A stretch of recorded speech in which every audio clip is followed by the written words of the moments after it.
কিছু নিয়ে আমি পাগল হয়ে গেছি।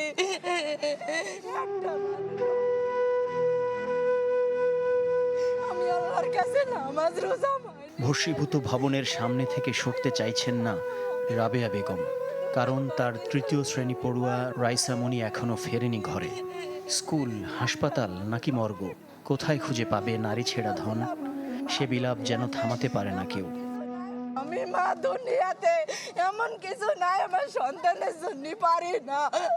আমারে কেউ ঢুকতে দাও, আমি আমার বাচ্চারা এখান থেকে বের করে নিয়ে আসবো। প্রভুর নামে শুরু হওয়া দিনটা ওরা হারিয়ে ফেলেছে দুপুর গড়ানোর আগেই।